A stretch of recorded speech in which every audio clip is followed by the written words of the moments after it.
So a number of Pinelands High School pupils have been suspended for alleged racist bullying. This was after black pupils were cast in the role of slaves while their colored classmates pretended to auction them off. The process has started from about 10,000 rand. The Western Cape Education Department has called the incident disturbing.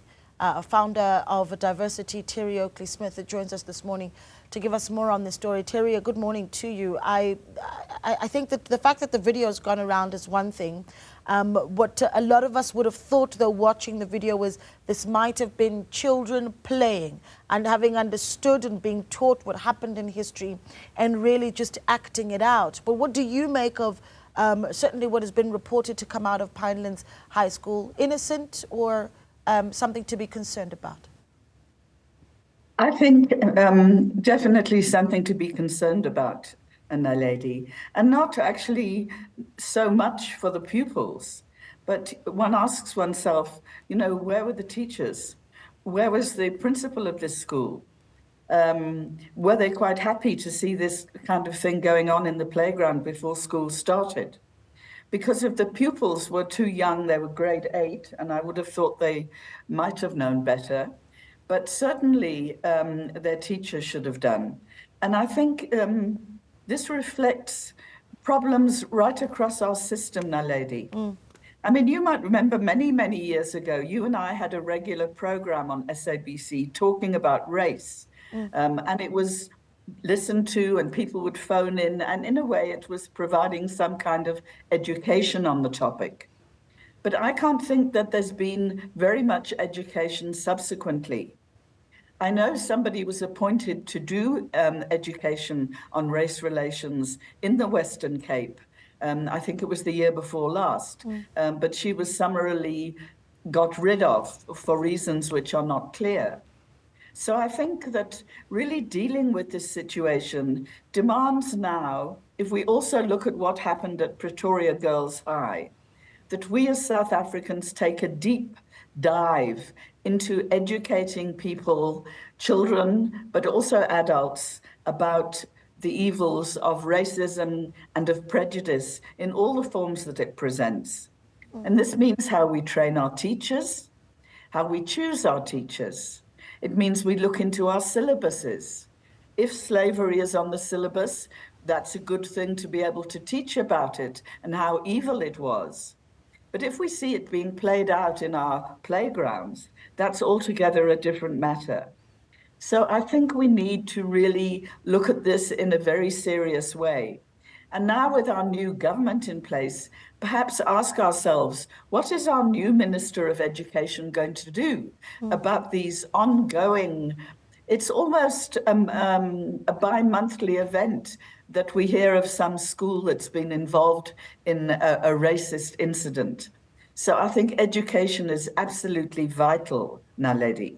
Yeah, I wonder if there's a generational discussion to be looked at here, Terry, where I mean, certainly the interpretation of race for a child in grade 8 and for adults such as us, very, very different depending on what you would have experienced in the history of our country and certainly the world. But I look at the Table Bay High School that made headlines last week as well, where a teacher there teaching about the history of our country, educated learners about how the K word was used, but used the word, the actual word in the classroom until a learner had to say, please stop using the word. And the teacher allegedly responding and saying it's not an issue for her, it should not be an issue for the learner, as this is not the era when that word would have been used. So I think, I wonder if there's something to be understood about how the trauma is real for some generations or not, and certainly for the learners that are receiving of the discrimination,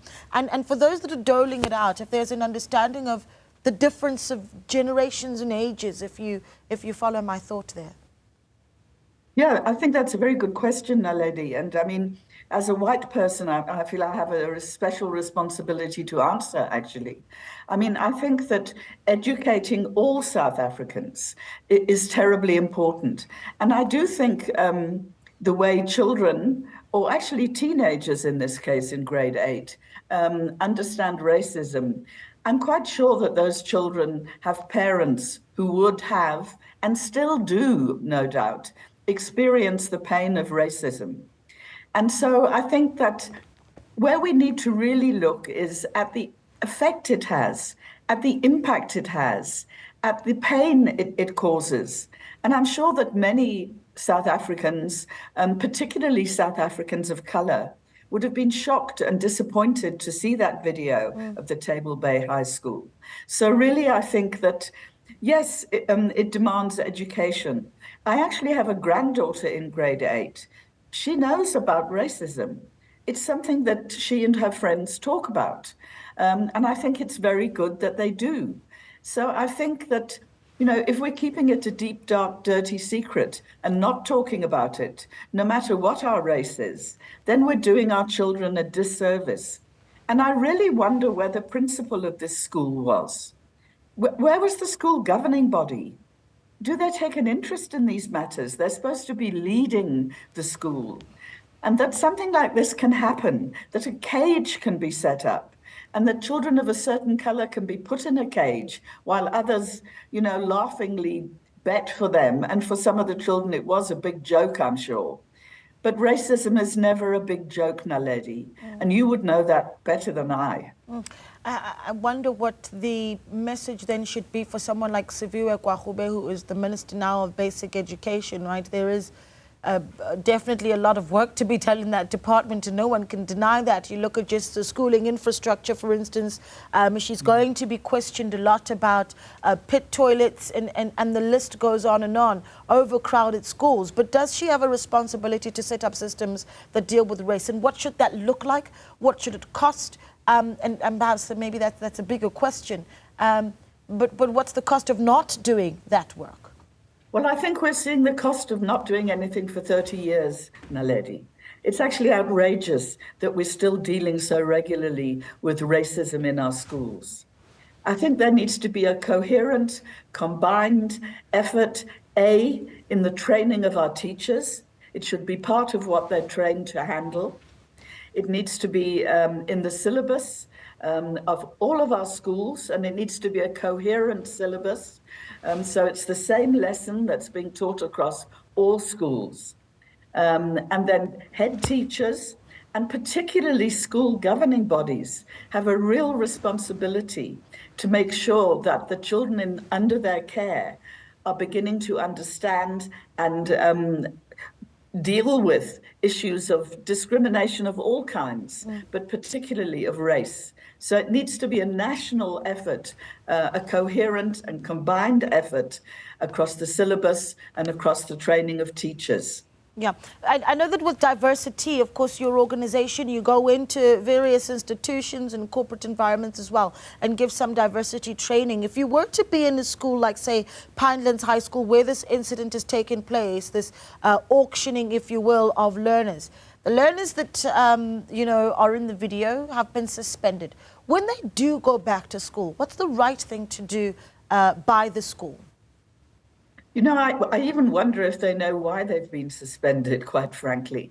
But I think the right thing is that this needs to be a thoroughgoing approach in all schools. And I have worked in a number of schools. Firstly, looking at the culture of the school, because racism presents in different ways in different schools. If we compare, for example, Pretoria Girls High and Pinelands High School, they're presenting in different ways. So we need to look at what are the specific issues in this school, and then develop a specific program for this school that addresses those issues while giving a broader education on racism and discrimination. And I don't understand why it's not in the LOE syllabus. I mean, there is a life skills process that's taught in schools.